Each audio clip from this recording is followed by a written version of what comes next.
everyone. So today, Monday 23rd, it's all about memory. Now, while we're all stopping and cleaning all over the world, it's also useful to make sure that we stop and clean our memories up. Let's make sure that we're giving them a good spring clean and dusting them down in March.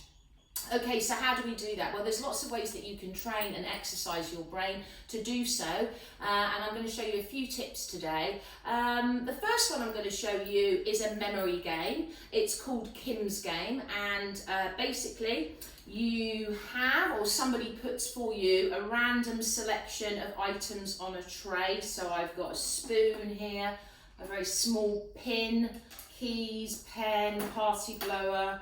Right, okay, I'm going to count the objects. 2, 4, 6, 8, 10, 12 objects. Right, now I'm going to try to memorise them. Take a magic photograph, make up a little story. So there once was a young girl who was a form captain who had an orange in her school bag. She wore her sunglasses, she had a book, some keys, a pen, blah, blah, blah. Okay, right, I've had a good look at the sizes. Right, now my wonderful assistant is going to take away 3 items, and I have got to see whether I can memorise which items were on the tray. Okay. There was the orange, there was the spoon, there was the keys, there was the pen, there was the clock, there was the stone. There was 12 items. I can see the colour, I can the size. Have you finished yet? Yeah. Okay, great. Thank you to my wonderful assistant. Da-da. Okay. All right, this is harder now. I think it's smaller items. I've got it. It's the... Oh, no, it's not. It's the stone, the padlock. The stone, the padlock, the stone, the padlock. What was the other one? Oh. I don't know. What was it? Oh, the candle. Drat! Oh, I did better when we played this game before. Anyway, you can keep going with taking maybe one item, etc. Have a bit of fun. Hours of fun there. You can also play that game, I went shopping and I bought a, and see between yourself and a friend or somebody else that's at home how long you can get your big long shopping list memorised in your head. Also, if you can do it with keyword cards or number bonds, you can have match the pair game. That's also a great one as well.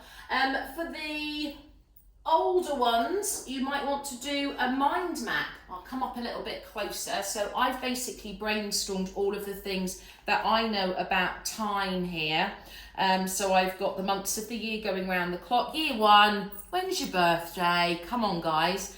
I've got how many days are in each of the months. I've used colour because that helps me to memorise things, so that when I close my eyes, a bit like 100 square, I can see some of the facts. I've also highlighted the R in February because that's one thing that often gets forgotten. How many minutes in an hour, days in a year. I could go on to seasons. I could really challenge myself at a deeper level if I was deep sea diving, and think about time differences between, like, say, New Zealand and New York as well, and look at time zones across the world. 24-hour clock there, AM, PM, and some key vocabulary. So a mind map is a good way of emptying your memory and then remembering using colours and taking a sort of visual snapshot.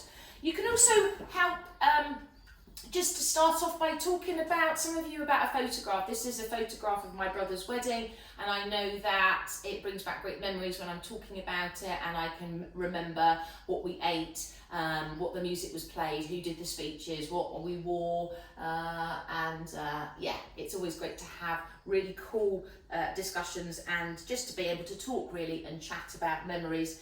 You might also, for those of you that like to look at facts and figures, you might want to memorise the different continents and the different seas around the world. There we are, memory. Let's exercise that memory. Let's make sure that we make the next 2 weeks of March very memorable. And remember, guys,